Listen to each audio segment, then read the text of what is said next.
Mwiriwe neza nshuti bakunzi ba Energy Radio, turabasuhuje tubahaye ikaze mu kiganiro tugiye kubageza aka kanya. Ni ikiganiro gifitanye isano n'ubuzima. Iki kiganiro rero akaba ari ikiganiro ngiye kuyobora nitwa Ndarisabamungu Paul Clement, musanzwe mumenyereye ndi umunyamakuru wa Energy Radio. Hanyuma rero abatumirwa turi kumwe bakara abatumirwa baturutse hanze ya radio ariko bafite ubumenyi ndetse bafite mu nshingano zabo icyorezo cya COVID-19 guhangana nacyo. Turi kumwe n'umuyobozi mukuru w'ibitaro bya Ruhengeri Dr. Muhire Philibert. Ni karibu. Murakoze cyane Clement. Tubahaye ikaze muri kino kiganiro. Yego murakoze. Turi kumwe kandi na Bosco, nawe aratwibwira mu mazina yose arambuye, hanyuma narangiza yibwira abantu ku buryo burambuye uwo ari we. Nibyo ko Clement, murakoze. Nitwa Bashirija Jean Bosco, ndi umukozi w'akarere mu ishami ry'ubuzima ushinzwe iterambere ry'ubuzima no kurwanya indwara. Murakoze cyane, namwe tubahaye ikaze muri kino kiganiro. Nahoze mvuga ko icyorezo cya COVID-19 gihangayikishije kandi nacyo tugiye kuvugaho. Bihagaze bite Dr. muri no mizi? Murakoze cyane Clement. Nibyo koko nkuko mubivuga, icyorezo cya COVID kirahangayikishije kuko bigaragarira mu barwayi tuba dufite ba buri munsi, baba arabo dupima ibipimo tugira bya buri munsi, ndetse yemwe abarwarira mu ngo zabo muri ya gahunda tugirayo kurwarira mu rugo, ariko tukagira n'aba bari mu ivuriro. Icyorezo rero kirahangayikishije nkuko bivuga koko kiracyahari kuko abarwayi baracyagaragara, baba ari abarwayi byoroshye baba ari abarembye bose barahari. Mu karere rero ngarutse ku bijyanye n'imibare, ubu dufite abarwayi bagera muri 263. Ubwo nibo twararanye ku munsi w'ejo. Ni benshi rero. Ni benshi kandi yego wenda abo ngabo baba barwariye mu ngo zabo, ariko tuba dufite n'indembe. Indembe navuga yuko ziba ziri mu bitaro. Dufite rero n'abarwayi bagera kuri 6 barwariye mu bitaro, ugabona abarembye ku buryo badashobora gukurikiranirwa mu ngo zabo muri ya gahunda tugira yo gukurikirana abarwayi mu rugo. Kandi ubwo ni nako nkuko n'abantu babibona mu mibare ya buri munsi, mu bipimo biba byafashwe tuba tukibonamo abarwayi bashyashya. Ni icyerekana rero ko tukiri mu cyorezo, ari mpamvu nta muntu ukwiye gucika intege mu bijyanye no kukirwanya. Murakoze cyane Dr. Murakoze, muduhaye ishusho muri make y'ukuntu icyorezo gihagaze. Ariko mu rwego rwo guhangana n'iki cyorezo hari byinshi byakozwe, ingamba zashyizweho nyinshi zitandukanye. Abanyarwanda barazizi, ntawe utazizi uko biri kose, ntawe utazi ko kwambara agapfukamunwa, gukaraba intoki, guhana intera, ibyo bantu basanzwe babizi. Ariko reka tugaruke ku kintu cyitwa urukingo, gahunda yo gukingira. Reka duhere kuri Bosco. Bosco, bimeze bite mu karere nk'umuntu ufite ubuzima mu nshingano ze mu karere? Bihagaze bite bijyanye no gukingira? Murakoze. Ibijyanye no gukingira kugeza ubu ngubu ku rwego rw'akarere tumaze gukingira ibihumbi bigera kuri 27,135. Abo ni abantu bamaze guhabwa urukingo rwuzuye. Ni ukuvuga ngo ni abantu bakingiwe kabiri. Yego, nibo tuvuga ko bamaze gukingirwa byuzuye. Tumaze rero nanone guhereza abantu 24,609 urukingo rumwe. Abo ngabo bategereje guhabwa urukingo rwa kabiri guhera ku munsi w'ejo. Okay. Ni ukuvuga ngo turatumira nkuko ikiganiro kibivuga, ni ugutumira abantu, kwibutsa abantu bakingiwe urukingo rwa mbere ko bagomba kwitabira gukingirwa urukingo rwa kabiri. Ibihumbi 24 byose ku munsi w'ejo, guhera ku munsi w'ejo kugera mu cyumweru gitaha, iminsi 3 ibihagije kugira ngo buri wese abe yamaze guhabwa urukingo rwa kabiri. Murakoze cyane Dr. Iyo umuntu yikingije akikingiza urukingo rumwe, agafata urukingo rumwe, cyagiye bamuhaye cyo kujya gufata urukingo rwa kabiri akarenza, nta ngaruka bigira? Kugira ngo haba hari abantu baduteza amatwi bikingije rumwe ariko baragenda bariryamira, nta ngaruka byabagiraho buriya? Murakoze cyane. Mu by'ukuri ubundi hari igihe kiba cyaragenwe bijyanye n'ubwoko bw'urukingo, ko uwo muntu wahawe urukingo agomba kugana aho batangira urundi akaba agomba kubona urwa kabiri yagana aho yaruherewe atabishobora akagana ahamwegereye yaba aherereye mu gihe cyo kurutanga aba agomba rero kugana aho hantu muri icyo gihe agahabwa urukingo rwa kabiri. Kuri ubu inkingo turimo dukoresha ni nyinshi ariko by'umwihariko kuri aba ngaba tugiye guha urukingo rwa kabiri ku munsi w'ejo ni abantu twakingiye urukingo rwa mbere ku matariki ya 25 kugera kuri 27. Iyo minsi nibwo twakingiraga uru rukingo tugiye gutanga ku bwa kabiri dutanga urwa mbere, ubwo ni mu kwezi kwa 8. Ubu rero bivuga yuko igihe cyabo cyo gufata urwa kabiri ubundi cyarageze, ariko tugerageza ku buryo abo bantu bose hatagira uza mbere cyangwa se tukavuga ngo aje gufata urukingo atarageza igihe, kuko urumva yuko bafashe urukingo mu minsi 3.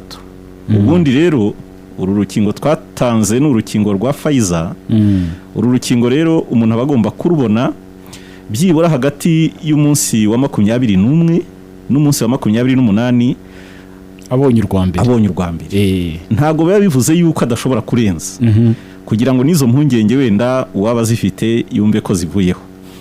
N'uwarengeje uru rukingo abashobora kurubona urwa kabiri. Iki kibazo nyibajije kuko hari abaturage numvise bavuga ngo banteye urushinge urukingo rwa mbere ngo ariko nategereje ko bampamagara ngo niba ntaranabimenye, abibaza ngo nta ngaruka byatugira. Niba mvumbaje kino kibazo murakomeza. Murakoze cyane. Mu by'ukuri ubundi nta ngaruka byamugiraho kuko icyo urukingo ruba ruri bumumarire navuga ko ari nko kurema ubwirinzi. Ubwirinzi rero burya n'urukingo rumwe ubwarwo hari icyo rumuha nk'ubwirinzi, ariko kugira ngo bigere ku gipimo cyiza cya 90% biba bisaba yuko ahabwa n'urwa kabiri. Yego. Urwa mbere rero aho rumusiga nta ngaruka ruba rugomba kumusigira kuko ruba rwaramuhaye icyo gice gito cy'ubwirinzi. Yego. Ahubwo icyo aba agomba gufata ni ugushimangira. Iyo ashimangiye kare rero ni byiza, iyo ashimangiye atinze nabwo ni byiza.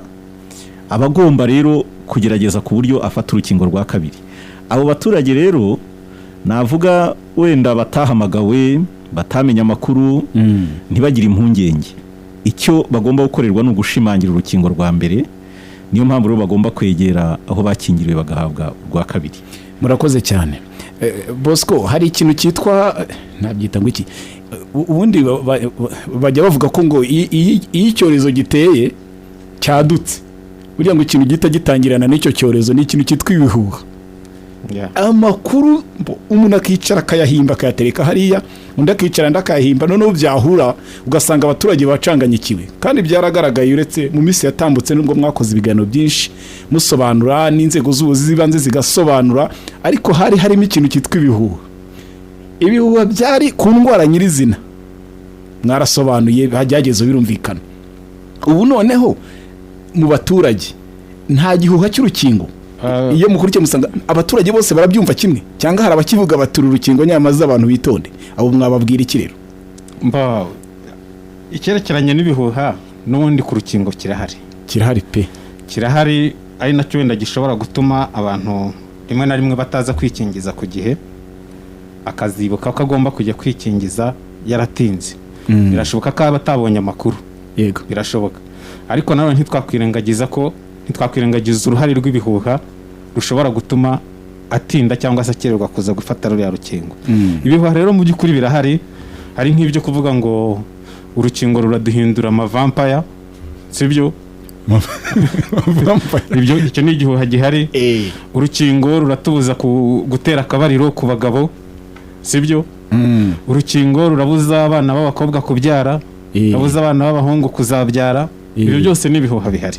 Yego. Ariko mu by'ukuri kugeza ubu ngubu turagira ngo tubabwire ko abakingiwe kugeza ubu ngubu no guhera mu kwezi kwa 3 dutangira gufata inkingo. Nyuma yaho hari abatwise batwite kandi bazabyara. Hari abazitewe batwite barabyaye. Hari n'abatashye gahunda irakomeza. Hari n'abatashye iyo wahoze uvuga cyane rwose. Ubu ngubu wenda reka tuze gutegereza ibitekerezo by'abaturage icyo bari buze kutubwira. Wenda turi buze kubonamo abari buze gutanga ubuhamya bw'uko nta kibazo bagize na kimwe mu byerekeranye no gutera akabariro ku mugano wabo. ibi wenda turi buze kubibona. Ibihuha rero byo birahari kandi biba bifite uruhare runini cyane mu gutuma urukingo rudashobora kuba rwagera ku kigero cyifuzwa, abantu ngo babe barufata ku buryo bufatika. Ndumva rero mu by'ukuri ibihuha abaturage nibo bagomba kubimenya, bakamenya ko bagomba kubyirinda, kuko gahunda za leta ziba zihari, tuba twafashe umwanya uhagije wo gusobanura, wo kubigisha, wo kubabwira, wo kubakuriraho urujijo rwose ruriho rushobora gutuma badashobora gufata urukingo. nize mekanizme muri gukoresha mbere badukanguriraga abantu kwirinda ingamba zo kwambara agapfukamunwa n'ibindi byose, ubu hari indi gahunda yo kwigisha abantu babwira ngo nyabone ku rukingo ntacyo rutwaye. Yego, gahunda zirakomeza, gahunda zirakomeza ku rwego rwa government, mu nzego z'ibanze. Ni gahunda ihoraho yo kuvugira abaturage ibyiza by'urukingo, kuva ku rwego rw'akarere kugera ku rwego rw'umudugudu. Ni ibiganiro biraba, centre de santé zirigisha, turakingira, abaza bagakingirwa bagahabwa inyigisho. Ibyo byose biba bigamije kugira gukuraho bya bihuha no kubwira abaturage ibyiza by'urukingo. Yego, hari ikintu cyitwa muri imyumvire ishingiye ariko ku myizerere. Yego, hari imyumvire ishingiye ku myizerere, noneho atari cya gihe cyo kuvuga ngo twumvise bavuga ko rumeze rutya, ariko hari n'imyizerere, reka mbyita amadini ameze atyo. Nta na rimwe nshaka kumensheninga aha ngaha. Nta madini yo yaba yishe inyuma y'icyo kintu, iyo mukurikirana kugira ngo nk'iryo dini rikaba rivuga ko urukingo rurimo ikibazo, ikaba ari urugamba rukomeye leta ihanganye narwo, kandi guhandura ikintu kinjiye mu myizerere biragora. Kugeza ubu ngubu mu karere kacu icyo kibazo nta gihari, Imana ishimwe. Nta dini cyangwa se itorero ryihishe inyuma yo kuvuga ngo urukingo ni ikibazo. Ahubwo bari mu bantu dufatanya gukora ubukangurambaga kugeza ubu ngubu. Ni ikintu cyiza kiri ku rwego rw'akarere n'ubufatanye n'amadini n'amatorero hano mu karere. Turafatanya muri byose, bagira uruhare mu kubwira abakirisitu ko byanze bikunze urukingo rufite icyo rumaze mu mubiri wabo. Sinzi niba dogiteri ikindi yakongeraho. Murakoze cyane Clement. Icyo nge numva abantu bagomba kumva nuko buriya Imana nayo ntabwo twavuga yuko yanga ko bagira ubuzima bwiza. Imana mu by'ukuri kuyizera no kuyemera n'ibyo, ndetse bakanayikorera. Ariko kuyikorera kwa mbere ni ugukunda ubuzima bwabo. Imana rero nayo ntabwo rwose yakanga ko umuntu agira ubuzima bwiza, buzima navuga burindwa indwara, kandi Imana nayo izi ko yahaye n'ubushobozi abantu kugira ngo babashe kwirinda, babashe no kwikingira bakoresheje ubwenge yabahaye, bakoresheje gushishoza yabahaye. Ibyo byose abantu bagombye kumva ko bitangwa n'Imana. Urukingo rero rwose nk'uko Bosco bivuze, wenda nuko tutarahura n'ibibazo nk'ibyo, ariko yene umuntu yavuga ati ntawamenya kuko imyizerere y'abantu ibaho n'ibyo, kandi nta n'uwabarenganyiriza imyizerere yabo, ariko n'ubwenge bw'abantu bugomba gukora. Yego, bakamenya yuko iyo ubuzima bwugarijwe, icyabwugarije kigomba gushakirwa n'igisubizo. Ni icyo numva ko abantu bagombye gushyiramo imbaraga, bakumva, bakizera Imana, ariko bagafatanya nayo no mu kurinda ubuzima bwabo. Murakoze cyane. Icyo ngicyo nacyo numvaga twagagombye kugikomoza. Reka twigarukire ku nkingo na gahunda yo gukingira. Batangiye bakingira abasaza bakuze n'abakecuru, natwe turi muri muwayene, niko nabivuga, turi kwibazo tutari ko twebwe bizatugeraho ryari. Mwaramanuye muritsa mugeza hasi mu bajene, mu rubyiruko ruritabira rute? Ubundi ko imyumvire y'urubyiruko nayo kenshi na kenshi bigoye, iyo murebye ukuntu baza kwikingizamo n'urubyiruko rwitabira gahunda. Murakoze cyane. Mu by'ukuri koko nk'uko mubivuze, biragaragara yuko inkingo zikiza nyine, yemwe ni nabyo bihe tunakirimo kuri ubu. Ntabwo twavuga yuko inkingo zabonetse ku bantu bose. Iyaba zabonekaga byaba ari amahire. Ngira ngo n'abakurikira amakuru ku rwego rw'isi, biragoye ko igihugu cyavuga ko cyakingiye abaturage bacyo 100%. Bigaterwa n'impamvu nyinshi, cyane cyane ariko ikomeye ni ijyanye no kuboneka k'urukingo. Kandi kaza gukomera bikomeye nanone mu bihugu byacu. Navuga bigihangana no gutera imbere nk'ibindi. Ibyo rero bitwereka yuko tuba tugomba kugira aho duhera, byanze bikunze. kugera naho duhera rero usanga byaragiye bijyana no kureba abantu bashobora gushigishwa cyangwa bagatwarwa ubuzima n'icyorezo cya covid. Niyo mpamvu rero nk'uko mwari mubivuze twahereye ku bantu bakuze cyane, muribuka twahereye mu myaka irenze za 65 biza kuba ngombwa yuko tumanura tukagera muri za 50. Icyo ni icyiciro navuga cya mbere cyahereweho. Hanyuma abandi bantu bari mu byago byo kugerwaho n'icyorezo n'abantu bakora mu mavuriro bakira abarwayi, kandi abarwayi bakirwa harimo n'abarwayi covid. Niyo mpamvu rero nabo bashyizwe navuga ku mwanya wa mbere mu bagomba guhabwa urukingo. Abandi bantu bashyizwe mu myanya ya mbere ni abantu barwaye indwara zidakira, indwara usanga zishegesha ubudahangarwa bw'umubiri wabo, indwara z'umuvuduko w'amaraso, indwara z'isukari twita za diabete, n'izindi zikomeye za kanseri n'ibindi. Izo ni indwara zashyiraga abantu mu kaga ko kuba bagerwaho n'iki cyorezo cya covid kikaba cyabazahaza kigatwara n'ubuzima bwabo. Ubu rero ngarutse ku cyo mwari mukomojeho, navuga yuko ibyiciro bigenda bikingirwa, uko inkingo zigenda ziboneka ni nako bigenda byaguka. Bikagera no ku bantu bari mu rubyiruko. Urubyiruko bitavuga gusa kwitwa ko umuntu ari urubyiruko, ahubwo naho haba harimo ibyiciro byihariye bigomba guhabwa inkingo. Twageze mu bakozi navuga bahura n'abantu benshi, twageze mu bikorera, abacuruza mu masoko, abakora mu masaro de coiffure, abacuruza mu mafarumasi, abakora mu magare atwara abantu.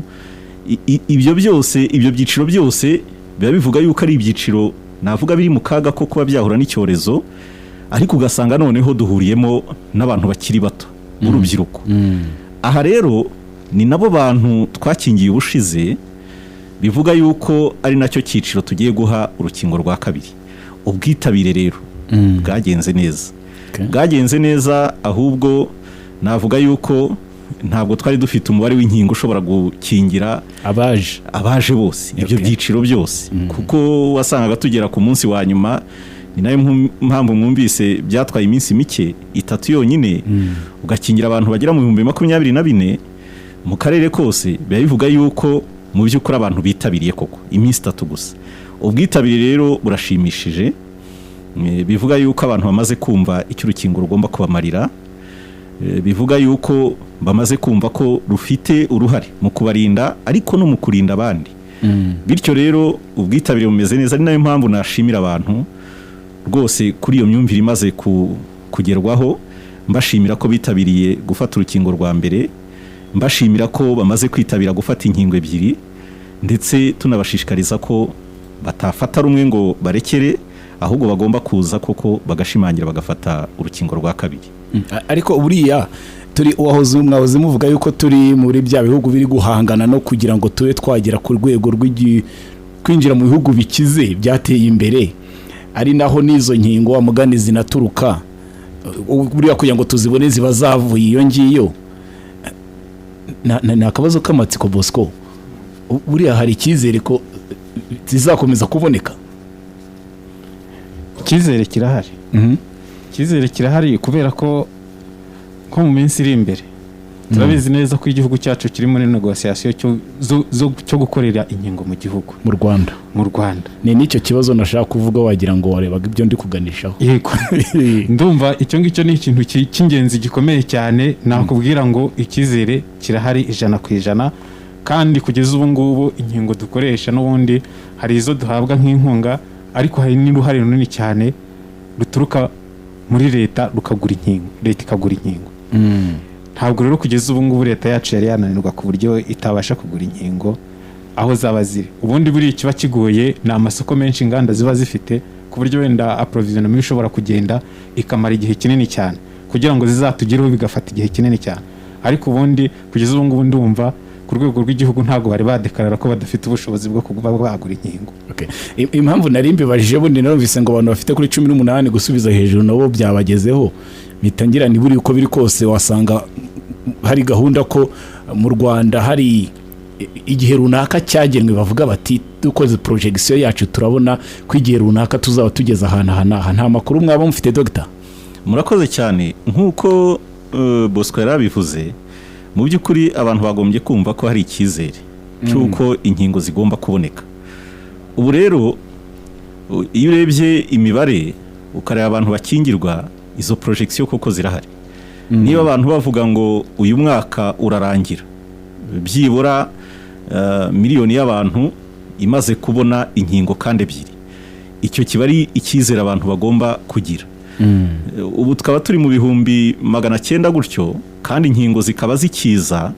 Bivuga rero yuko hari gahunda, kandi murabizi yuko n'ubundi dufite gahunda yuko byibura abantu bagera kuri 60% by'abatuye iki gihugu bagomba guhabwa izi nkingo uko ari ebyiri. Icyo gihe nicyo cyerekana yuko abantu bafite gahunda yo kuvuga ngo abantu bazaba barinzwe koko iki cyorezo. Ikize rero ndabibona ko gihari iyo dukurikije uburyo inkingo ziza, ahubwo dushishikariza abantu ko igihe zabonetse tugomba kubijyamo vuba, tukazibona, tukazitabira, tukazihabwa, kugira ngo twirinde noneho na ya mikoranire na bwa bushobozi buze koko busubiza ikibazo kigaragara cy'uko hari abantu bakeneye urukingo. Niyo mpamvu rero bijyana na byinshi, bigomba kujyana n'iyo myumvire y'abantu ku rukingo, bakabyumva ko leta ntako ibitagize kugira ngo irinde ubuzima bwabo. Yajya mu mikoranire n'izindi nzego ziri ku rwego mpuzamahanga, yajya muri bwa bushobozi nayo ifata ikavuga iti reka tugurire inkingo abaturage bacu. Uwo muturage nawe yagombye kubyumva ko leta ibimwifuriza neza kugira ngo akingirwe iki cyorezo cya COVID. Murakoze. Mukiri kuri kino kintu hari ikindi kibazo numvise nakwibaza, ariko giturutse ku mpaka twumvise twarahana nyine abantu babiganira ku munsi w'ejo, ntabwo nshaka kuvuga ariho n'abari bo.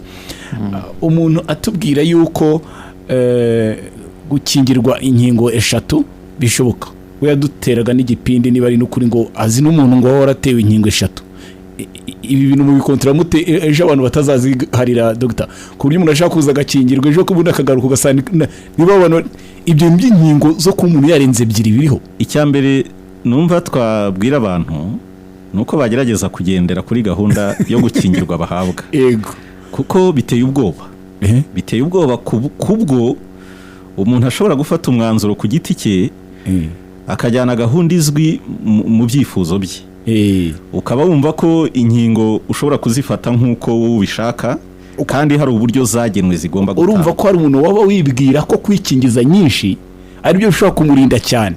Uwo muntu mumumbwirire. Icyo rero tukivireho rimwe. Urakoze cyane. Icyo abantu bacyumve ko rwose bagomba kugendera kuri gahunda itangwa. Kuko impamvu mbivuga nuko kugena ko umuntu ahabwa inkingo 2 biba bifite impamvu. Bategereze nibumva babwiwe ko umuntu agomba gufata urukingo rwa 3 azitabira ruterwe. Ariko kugeza ubu ngubu gahunda iriho nuko umuntu agomba guhabwa inkingo 2. Bashobora no kumva amakuru bakumva ko ahandi wenda bashobora kuba batanga urukingo rwa 3. Naho numvise bari kubiteganya. Yego. Ibyo rero batangire babyumve, yego nta wabuza abantu gukurikira, kuko nabyo ni byiza no gukurikira amakuru kuri iki cyorezo n'ibigenda bigikorwaho hirya no hino. Yego. Ariko bamenye yuko mu gihugu cyacu hari amatsinda yarashyizweho agomba kunonosora ibijyanye n'imigendekere y'icyorezo na gahunda zifatwa mu guhangana nacyo, byaba mu kugipima, mu gukurikirana abarwayi, mu kugikingira. Ibyo byose bigira umurongo binyuzwamo kandi ubereye abantu. Kuko ibyo bikorwa n'inzobere zibishinzwe zikurikirana umunsi ku wundi. Uwo murongo rero ubereye abantu. Ikijyanye rero n'uburyo tugomba kwitonda nk'uko wabikomojeho, abantu ntibacuranwe inkingo umuntu afate 2, 3, 4. Icyo cyo kiritondewe ku buryo bukomeye. Niyo mpamvu mu bijyanye no gutegura gahunda yo gutanga urukingo ibyo birebwaho cyane. Gute Dr. gute? Navuga ko kugeza ubu ngubu umuntu wese ukingirwa urukingo rwa COVID harahashyirwa kandi hatari ku rupapuro gusa, harahashyirwa mu ikoranabuhanga. Ku buryo umuntu wakingiwe adashobora kubura burundu, kandi n'urukingo yahawe rwabo rwa mbere rwabo rwa kabiri bidashobora kuyobekana. Bivuga rero ko rwose umuntu adashobora gufata inkingo 3 enye, kuko tugomba gukingira umuntu turebye irangamuntu ye, tukayishyira mu ikoranabuhanga dukoresha. Ubwo tukaba tumushyizemo tukamenya n'urukingo ahawe, ndetse yazaza no guhabwa urwa kabiri nabwo tukamubonamo tukamuha urukingo rwa kabiri. Ibyo rero navuga yuko byitondewe cyane, ari nayo mpamvu natwe tubyitondera, twongera no kubikangurira abadufasha bose mu gutanga urukingo ko bagomba kubyitondera koko. Urumva uwo muntu uko biri kose nzi ko ateze amatwi iki kiganiro, nitwongera guhura nzamubwira ngo bya bintu watubwiye kereka niba byarabaye mu kindi gihugu, naho ukuntu ikoranabuhanga ryinjijwe muri ino gahunda ijyanye no gukingira, uko biri kose ntabwo ushobora kugenda ngo uvuge ngo sinakingiwe, bashyizemo indangamuntu yawe n'amazina yawe, uko biri kose wamenyekana. Ariko nanze kumusubiza gutyo kuko njyewe ntari ku rwego rwo kumuha icyo gisubizo, ariko biri kose buriya yabyumvise. Mu by'ukuri icyo nagarukaho wenda n'abantu bakwiye kumenya nuko gahunda yo gukingira igomba kwitonderwa. Yaba twebwe dukingira, yaba abahabwa urukingo bagomba kuyitondera kandi bakubahiriza amabwiriza aba yarayishyiriweho.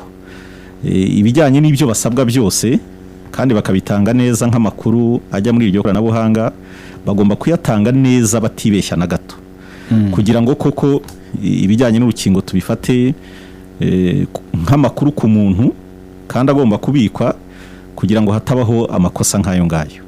Murakoze cyane. Ngo numva hari ikiri mwashaka kongeraho? Ikindi nashaka kongeraho ni ukuvuga ko umuntu wakingiwe ntabwo dushobora kumuyoberwa. Urwo rukingo rumwe zaba ebyiri ntashobora kuyobekana. Tuba tubafite kuri lisite no kubakurikirana, dushobora kubakurikirana mu gihe cyose bibaye ngombwa. Niyo mpamvu no kujya kwikingiza urukingo rwa kabiri uba ugomba n'ubundi kugenda witwaje cya cyangombwa cyawe watanze mbere, kugira ngo kandi kikagomba gusa n'icyo watanze mbere, amakuru yawe akaba agomba guhura n'ayo watanze, kugira ngo hataza kubaho kwibeshya ku muntu ugiye gukingirwa urukingo rwa kabiri. Ahangaha ndagira ngo mbonereho we nanabwire abaduteze amatwi bose ko gahunda yo gukingira guhera ejo ku bigo nderabuzima ari ugutangira saa moya. Ibintu byose birateguye, inkingo ziri kugera ku bigo nderabuzima, ndumva nta kibazo kirimo. Abaturage rero mu by'ukuri turabakangurira kujya kwiteza urukingo rwa kabiri. Urakoze cyane. Buriya ndashaka kugira ngo dutangire tunumva ibitekerezo byabo tugenda tunaganira. Hari uyu nguyu yitwa Akayezu Moyize, ari Nyarubande hano mu mujyi wa Musanze. Yavuze ati mwiriwe, ati mbariza uwo mutumirwa ko nanjye nafashe urukingo rwa mbere, SMS RBC yampaye ko yavuye muri fone, ubwo bizashoboka ko bantera urwa kabiri kandi nta ya SMS ariyo wenda ngo bazareberaho mu mari impungenge? Twumve Dr. Mu by'ukuri niba yarabonye urukingo hanyuma akaba yarabuze SMS yari yarahawe, ntagire impungenge, ubwo yayihawe bivuga yuko ubwo turamufite. N'utarayibonye kuko hari igihe wenda hashobora kubaho ikibazo, twamushyira muri rya koranabuhanga naryo ntiryohereze ubwo butumwa. Utarayibonye nawe rero apfa kuba yarakingiriwe ahantu tuzi twakingiriraga, navuga ya makuru ye tukayafata tukaba twarayashyizemo. Ibyo bivuga yuko uwo wese witwa ko yakingiwe, yaba yarabonye ubwo butumwa ataba yarabubonye, apfa kuzajya aho dukingirira nk'uko Bosco yarabivuze, akavuga imyirondoro ye kandi yatanze mbere. Uwo muntu turamureba muri rya koranabuhanga tukamubona kandi tukabona ko akwiriye guhabwa urukingo rwa kabiri. Nta mpungenge rero, nta mpungenge agomba kugira. Hanyuma hari uyu nguyu udukurikiye arihera ati ntabwo atubwiye ahantu aherereye ariko ni muri Musanze. Ati turabakurikiye kandi tunejejwe cyane n'imbaraga zikomeje gushyirwa mu bikorwa byo gukingira abanyarwanda n'uburyo ubuyobozi bwacu cyane mu karere kacu ka Musanze bubishyiramo ingufu. Iyi aba ari feedback nziza igaragaza yuko abaturage nyine babona ko ibintu biri kubakorerwa ari ibintu biri kubagira akamaro. Reka tukomeze tunababwire yuko inshuti bakunzi ba Energy Radio aho muherereye hirya no hino mutwandikire ku rukuta rwacu rwa Facebook ari ikibazo ari inyunganizi ushaka gutanga muri kino kiganiro turakwakira. Ni Energy Radio 48.8 FM waciye kuri Facebook, ariko munaduhamagare kuri 0780 32 11 ni ya nimero musanzwe mumenyereye kuri Energy Radio, cyangwa se 0722 3 73 290. Muduhamagare turabakira, yaba ari ikibazo, yaba ari inyunganizi, yaba ari ugushima, ibyo nabyo turi buze kubitambutsa uko mubyifuza. Bimwe nahoze mvuga Dr. Mwe nahoze mvuga ko hari abantu bavuga ko bese bafite ibibazo ku nkingo, hari watinyutse arandika ati nge nta rukingo nzafata muramenye ko biri kose, ariko yasubijwe. Hanyuma undi atukurikiye ari mu mujyi wa Kigali ati icyo kiganiro ni cyiza turagikurikiye twiyugamiye imvura. Hanyuma undi ari nanone Kigali Kicukiro, nawe yaravuga ati turi kumwe muri icyo kiganiro, baragikurikiye ari benshi hirya no hino mu gihugu, ariko nanone turashaka ibitekerezo byanyu bidufasha kumva ko turi kumwe muri kino kiganiro. Turabakira no ku murongo wa telefone, nimuramuka muhaciye nabwo nta kibazo. Reka twakire uyu ngo twumve, ndabona hise yigendera, ariko uko biri kose wongera uduhamagare, ni ukuri turakwakira ubaze ikibazo cyawe cyangwa se utange inyunganizi. Allo? Wiriwe neza? Naje hano umuntu ari wakinyuzwa utari weteza doza nimwe. Ejo azaje. Reka bakunsubirize rwose. Urakoze. Witwa nduragana he? Byiringiro ndi Musanze. Reka bagusubize Byiringi, kandi ndagira ngo bahite banagusubiza kano kanya dogita ko tumusubiza. Murakoze. Mu by'ukuri umuntu utarahabwa urukingo ndumva ari cyo kibazo Byiringira afite. Kuba atarahabwa urukingo ashobora kuba wenda ari uko ataragerwaho nk'ikiciro arimo mu bantu turimo dukingira. Nk'uko twabivuze, gahunda yo gutanga uru rukingo yagiye igenerwa abantu mu byiciro bitewe n'impamvu cyane cyane zijyanye n'uko inkingo zikwiriye abantu zitari kubonekera rimwe. Ariko abantu bagomba kugira icyizere nk'uko twabivuze ko inkingo zizabageraho. Turacyagendera mu byiciro rero, ntabwo ari ukuvuga ko umuntu wese ushobora ushaka urukingo aganaho turutangira akaruhabwa. Turacyagendera mu byiciro. Ngira ngo mwumvise ko muri Kigali ho bageze aho bakavuga bati wenda umuntu wese ufite imyaka 18 nagane aho bakingirira akingirwe. Natwe bizatugeraho. Niba rero Byiringira afite iyo myaka 18 nawe ashonje ahishiwe, bivuga ko mu minsi iri imbere uko inkingo zizagenda ziboneka no mu ntara ibyo byiciro ku buryo byakingirwa wenda tuzagerwaho. Urumva igitumye Byiringira bazi iki kibazo, yagira ngo amenye niba nabo bashobora kuba ejo bazi, ariko igisubizo ni ukuvuga ngo ntago muri kuri gahunda abatari bafatana rumwe. Mutegereze igihe abafashe urwa mbere bamaze guhabwa urwa kabiri, bura nabo bazagerwa muri no misiri imbere. Nibyo koko abantu tugiye gukingira n'abantu bafashe urukingo rwa mbere. Yego. Nirwo ejo tuzatangira gutanga. No kuvuga ngo nihaza izindi nkingo, no kuvuga ngo noho tuzaba tugiye gutanga urukingo rwa mbere. Tuzabamenyesha igihe cy'urukingo rwa mbere igihe kizaba cyageze, ariko guhera ejo n'abantu tuzaba dukingira n'abantu n'ubundi twakingiye urukingo rwa mbere bazaba baje gufata urukingo rwa kabiri. Ubu byumvikanye cyonze cyo, kandi uko biri kose nazanzira mukoresha amumenyesha abaturage ko biri kose bamakuru nabo arabageraho. Turakomeza tubakira ku murongo wa telefone kandi tunasoma n'ubutumwa bwanyu. Wiriwe neza? Wiriwe neza Kirema. Komera cyane. Ureza abatumigwa. Bari kukumva. Turagusoje natwe. Witwa? Tshisekedi Busogo. Yego Tshisekedi. Abantu benshi ikibazo ndi kwibaza. Ni naco abantu benshi usanga bibaza. Bati iyo ugiye kwiteza urukingo. Yego. Ese ko nta primarimanza kubaho. Ese buriya umuntu ushobora kuba yifite ntushobora kumutera urukingo yifite. Hari yabagata gukubita urukingo bose bura ntabwo byari ikibazo no kuba batamaze bapima ahubwo bagata bagira guce bagata batera urukingo. Ese bashobora kuba batera urukingo ngo yifite. Murakoze. Byatwara iki Dogite? Murakoze cyane. Mu by'ukuri ubundi iyo tugiye gutanga urukingo ntabwo dupima nk'uko abivuga. ntabwo dufata umwanya ngo dupime abantu turebe yuko badafite covid. Ikindi wenda abantu bamenya nuko buriya mu gukingira ibyo dukingiza biba bitandukanye, inkingo zose buriya ntabwo zikoze kimwe. Umuntu rero nubwo tutamupima kugira ngo tubone kumukingira, ntabwo bivuga yuko wagira ibyago amahirwe make akaba arwaye covid urwo rukingo hari icyo rwamutwara gikomeye. Ni nayo mpamvu navuga hatagiyeho iryo bwiriza ry'uko umuntu wese ugomba gukingirwa covid agomba kubanza gupimwa. Abantu rero babigiramo icyizere bakumva yuko nibyo umuntu wese ubundi ufite ibimenyetso akumva yuko abifite, akaba ari mu cyiciro cy'abantu bakingirwa, ubundi nta nubwo yagombye kujya ahakingirirwa, yagombye kubanza akipimisha.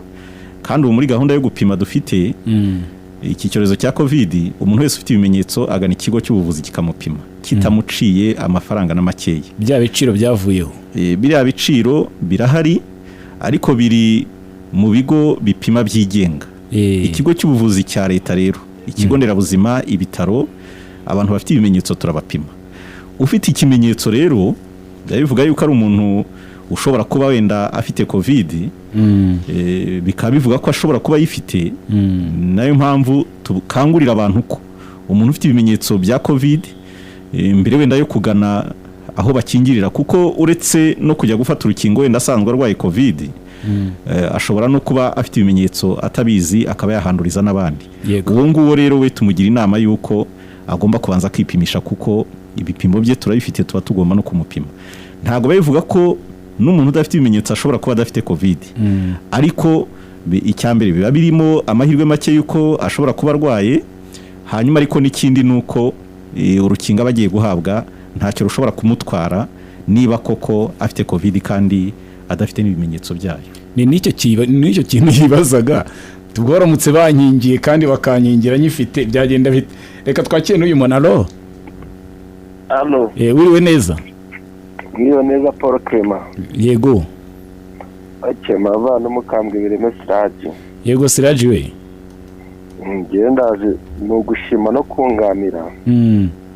Gusara abantu ari ikintu dukora abantu cyo gukerensa. Kumva ko tuba dufite urukingo ko bihagije. Kandi kuba dufite urukingo ntabwo bitwemera kudohoka cyase ngo twiraye dukurikiza amabwiriza. Urukingo ni kimwe ariko no kubahiriza amabwiriza ni ikindi.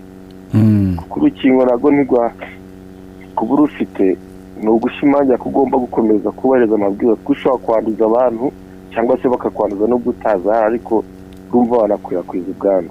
Yego. Ahubwo turakumva. Ahubwo ikintu kimwe gihari, ni tureke kudohoka, kandi ibintu byose niba ari ejo gahunda twongere twitabire dufata urukingo rwa kabiri. Ibintu byo kuvuga ngo inkingo zikugira ngo pampaya ngo zigatuma udatera akabero, biba bintu byose ni amateshwa. Ahubwo twitabire turazinduke ahubwo. Urakoze cyane Mahoro Bireme. Ahubwo kuri busozo byo n'ibisanzwe ni ukubyukira kare kare. Abasaho Chimere na Fidel ko wayitabiriye. Urakoze nawe arakumva rwose. Yarakoze cyane. Bosco, iyo muri zino campaign zo kugira ngo hari amakuru ubuyobozi bushaka kubwira abaturage ajyanye n'icyorezo cya covid-19, iyo mugenda muyakwirakwiza, iki kintu Mahoro Bireme Siraje avuze cyo kuba umuntu yumva yarakingiwe akitwara uko yishakiye, bamaze ati uri kutubahiriza amabwiriza, ati urambwira iby'agapfukamunwa gute kandi nge narafashe inkingo. Iki kintu ntabwo muri guhura nacyo kugeza ubu ngubu. N'ubundi abasanzwe badohoka ku mabwiriza barahari. Hari abayadohokaho batarakingiwe, hari abayadohokaho barakingiwe, abo bose barahari. Ariko icyo tugomba kubwira abaturage ni uko kugeza ubu ngubu uwakingiwe ashobora kwandura nubwo ataremba ngo azahare. Uwakingiwe ashobora kwanduza, ashobora gukwirakwiza ubwandu. Yego. Gukingira ntabwo bikuraho ko umuntu yandura covid. Ntabwo bikuraho ko umuntu yandura covid, ntibikuraho ko anayikwirakwiza, anayanduza abandi. Ibyo rero ni ibintu abaturage tugomba kumva twese tukabiha agaciro, za ngamba n'ubundi uko zari ziri zigakurikizwa. Niba ari ukambara agapfukamunwa neza ukaba uzi ko ugomba kukambara, niba ari ugukaraba intoki ugeze ku isoko ukamenya ko ugomba kuzikaraba, ugeze ahantu hahurira abantu benshi ukamenya ko ugomba guhana distance n'abandi. Mu by'ukuri izo ngamba uko tuzizi zose zikwiye gukomeza kubahirizwa, haba ku wakingiwe haba no kutarakingiwe, kuko kugeza ubu ngubu nta mahirwe urukingo ruha umuntu yo kuvuga ko atakwandura. Dogite yanduye byagenda bitera kingiwe. Murakoze cyane. Mu by'ukuri nk'uko koko Bosco bivuze, ntago bivuga yuko umuntu wakingiwe adafatwa na covid, afatwa nayo. Ni nayo mpamvu abantu bagombye gukomeza ingamba zo kuyirinda. Umuntu wakingiwe icyiza cy'urukingo kuri we ntabwo agomba nibyo koko kwiyegereza covid, navuga akirensa gahunda zo kuyirinda. Ariko icyiza urukingo rumumarira nuko adashobora kuremba cyangwa ngo imuhitane. Iyo turebye mu mibare ubona yuko n'ubundi mu bantu dupima harabo usanga bashya bafite covid, yemwe wenda ugasanga nabwo ayirwaye bwa mbere kandi yarahawe urukingo.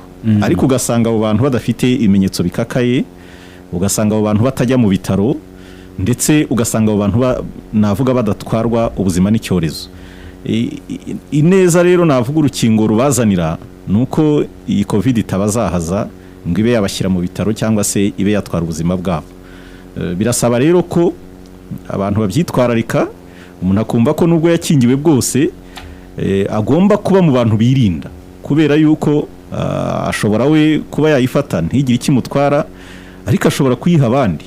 Ugasanga umuntu ayihaye umukecuru w'imyaka irenze 60, yego, ugasanga ayihaye babandi twahoze tuvuga bafite ubundi burwayi.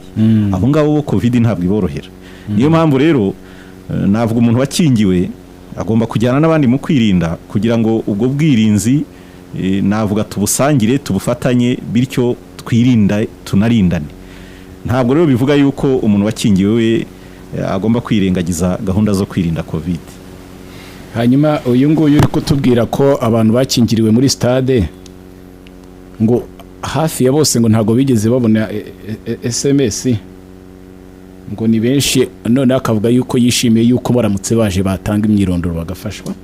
Hanyuma na wa wundi wahoze avuga yuko atabonye SMS nako yaburiye muri telefone, yandikiye abashimira cyane Dr. avuze ati ndabashimiye ko ngiye gukingirwa urukingo rwa kabiri, ati nari mfite impungenge, yari maze kutwandikira.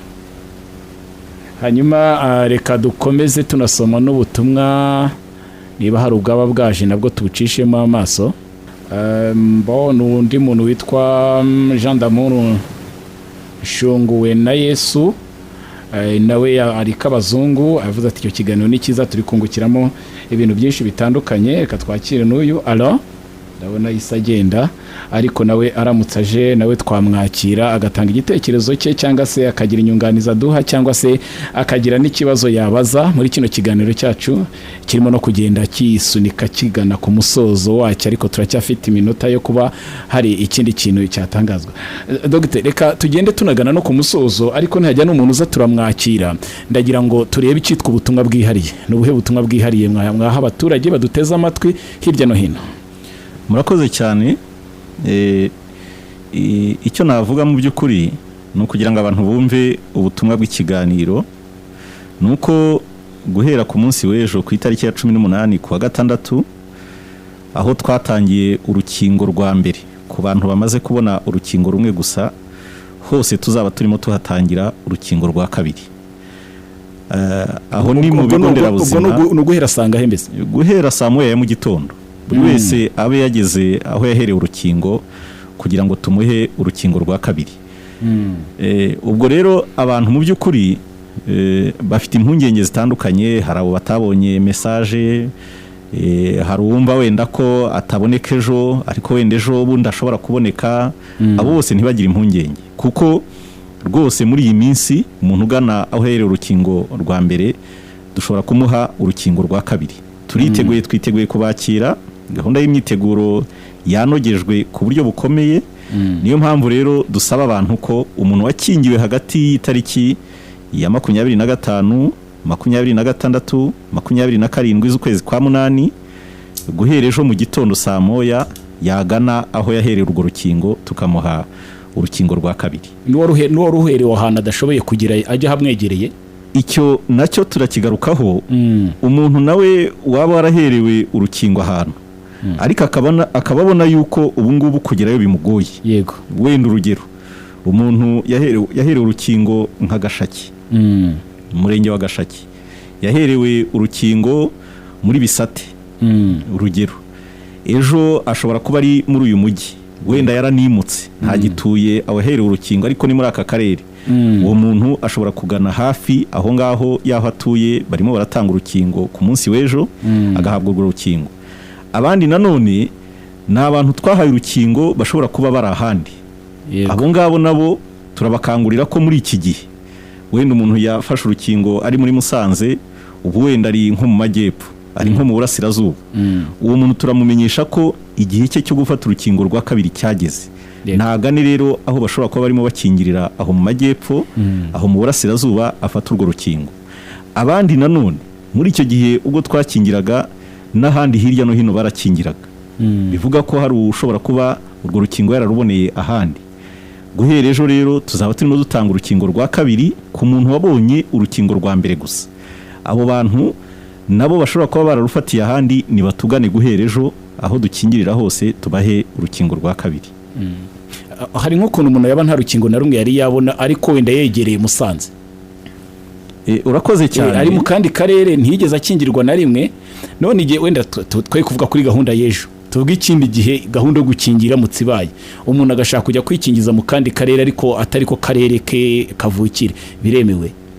Murakoze cyane. Mu by'ukuri icyo numva abantu bagomba kumva gikomeye ni uko ejo tuzatanga urukingo rwa kabiri. Yego, ntabwo tuzatanga urukingo ku muntu utarabona urukingo na rumwe.